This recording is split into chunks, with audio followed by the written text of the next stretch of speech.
தோழமை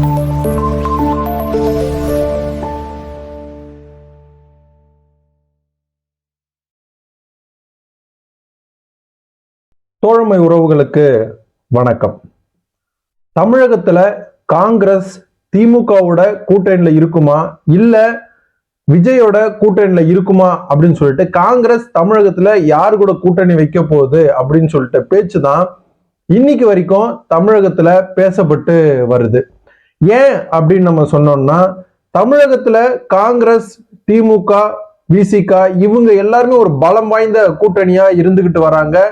எல்லா தேர்தல்களையும் இந்த கூட்டணி வெற்றி கூட்டணியா அமைஞ்சிருக்கு. அது மட்டும் இல்லாம காங்கிரஸும் திமுகவும் அண்ணன் தம்பி போல பழகிட்டு வராங்க. ஆனா விஜய் அவர்கள் கட்சி ஆரம்பிச்சதுல இருந்து ஒரு அனௌன்ஸ்மெண்ட்டை கொடுத்தாரு. எங்க கட்சியில கூட்டணி வைக்கிறவங்களுக்கு ஆட்சியிலும் பங்கு, அதிகாரத்திலும் பங்கு, துணை முதல்வர் பதவி அப்படின்னு சொல்லிட்டு நிறைய ஆஃபர்களை முதல்லயே விஜய் சொல்லிட்டாரு.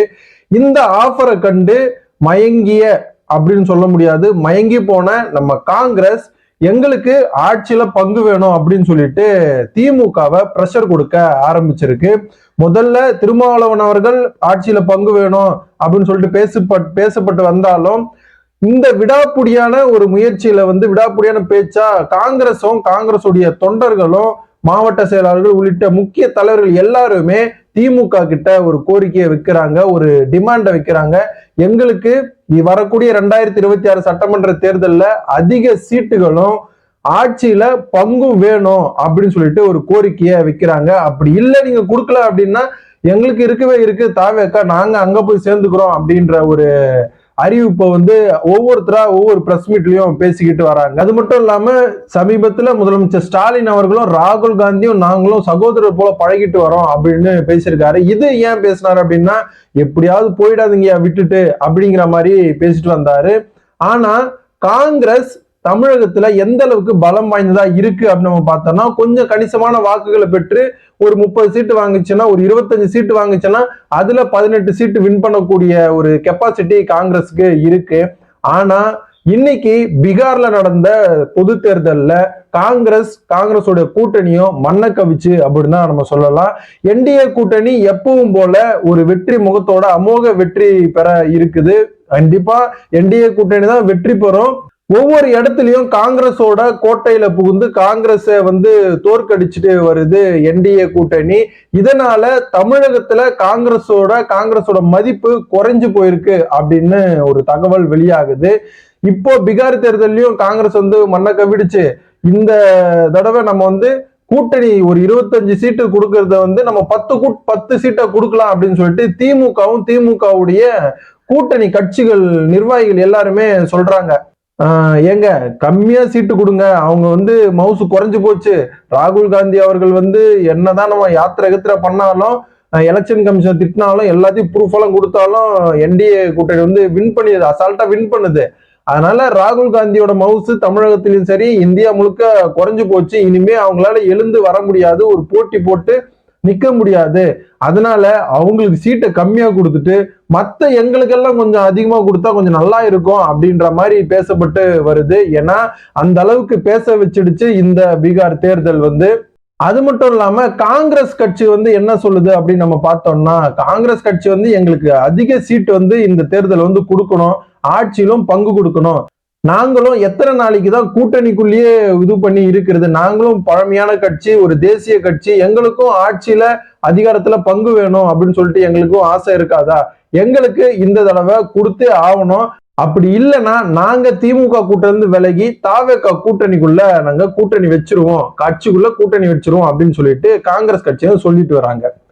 காங்கிரஸுக்கும் திமுகவுடைய இந்த ஒரு மோதல் போக்கு, இந்த ஒரு பேச்சுவார்த்தை யாருக்கு சாதகமா அமையும் அப்படின்னு நம்ம பார்த்தோம்னா, எடப்பாடி பழனிசாமி அங்கிருந்து பாக்குறாரு, எப்படியாவது காங்கிரஸ் எப்படியாவது தாவேகா கூட போயிடுங்க, அப்பதான் எனக்கு அந்த ஓட்டெல்லாம் எனக்கு கொஞ்சம் வரும், நானும் முதலமைச்சர் ஆயிடுவேன், நீங்க போனாதான் எங்களுக்கு நல்லது அப்படின்னு சொல்லிட்டு அவரு ஒரு பக்கம் பேசிக்கிட்டு வந்தாரு.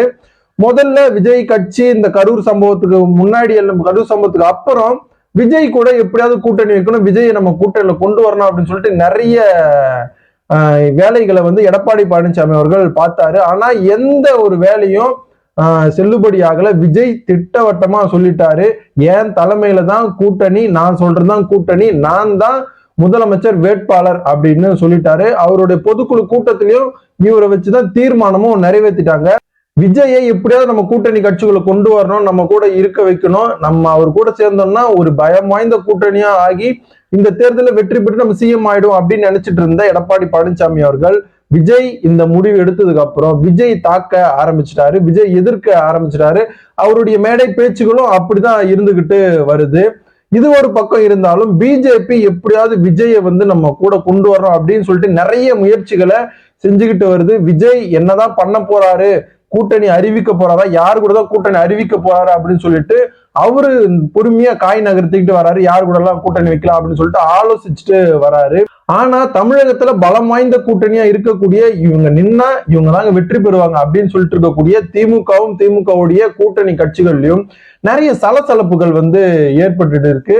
அது மட்டும் இல்லாம அதிமுக யார் யார் திமுக போய் சேர்ந்தாங்களோ அவங்களுக்கெல்லாம் பொறுப்புகளும் வழங்கப்பட்டு வருது.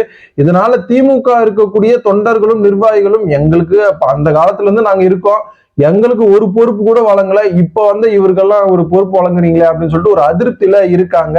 திமுக, விசிக, கம்யூனிஸ்ட் கட்சிகள், காங்கிரஸ் இவங்க எல்லாருமே சேர்ந்து ஒரு பலம் வாய்ந்த கூட்டணியா இருந்துகிட்டு வந்த நிலையில காங்கிரஸுக்கும் திமுகவுக்கும் இப்படி ஒரு சலசலப்பு ஏற்படுது.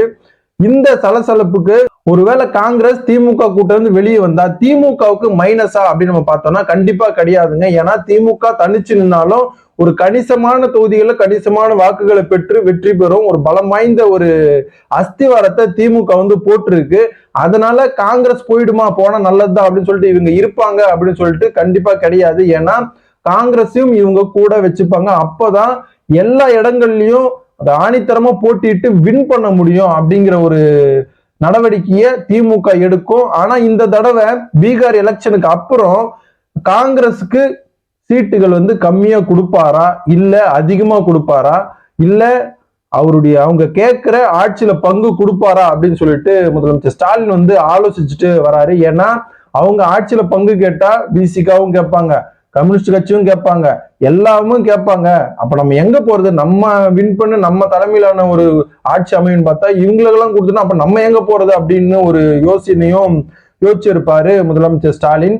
இதனால திமுகவும் காங்கிரஸும் இப்படிப்பட்ட ஒரு இடைவெளியில இருக்கும்போது கூட்டணி பேச்சுவார்த்தைக்கெல்லாம் சைன் ஆயிடுச்சு, காங்கிரஸ் எங்க கூட தான் வரப்போகுது, எங்க தலைமையில தான் காங்கிரஸ் தேர்தலை சந்திக்க போகுது, நாங்க வின் பண்ணி கூட்டணி ஆட்சி அமைக்க போறோம், காங்கிரஸுக்கு ஆட்சியில பங்கு கொடுக்க போறோம் அப்படின்னு சொல்லிட்டு தாவேகா சார்ந்த கட்சி நிர்வாகிகளும் தாவேகாவினரும் ஒரு தகவலை வெளியிடுறாங்க. இது எந்த அளவுக்கு உண்மை அப்படிங்கிறது இன்னும் தெளிவா விளங்கல. இது உண்மையா இருந்துச்சுன்னா, ஒரு வேலை உண்மையா இருந்துச்சுன்னா ஏடிஎம்கேக்கு இது எந்த அளவுக்கு பாதிப்படையும், திமுகவும் எந்த அளவுக்கு பாதிப்படையும், யாருக்கு இது பிளஸ் அமையும் அப்படின்னு நம்ம பொறுத்துதான் பார்க்கணும். 2026 ஜனவரி மாசத்துக்குள்ள கூட்டணி முடிவுகள் எந்தெந்த கட்சி இருக்க போறாங்க, யாருக்கு எத்தனை சீட்டு இப்படிலாம் சொல்லிட்டு இறுதி ஆகிடும். அதுக்கு அப்புறம் தான் ஆட்டம் எப்படி இருக்குன்னு நம்ம பொறுத்திருந்து பார்க்கணும். திமுகவுல காங்கிரஸ் இருக்க போகுதா, அப்படி இல்ல காங்கிரஸ் தாவேகா கூட கூட்டணி அமைக்க போகுதா அப்படின்னு சொல்லிட்டு உங்களோட கருத்துக்களை கமெண்ட் பாக்ஸ்ல கமெண்ட் பண்ணுங்க. நன்றி, வணக்கம்.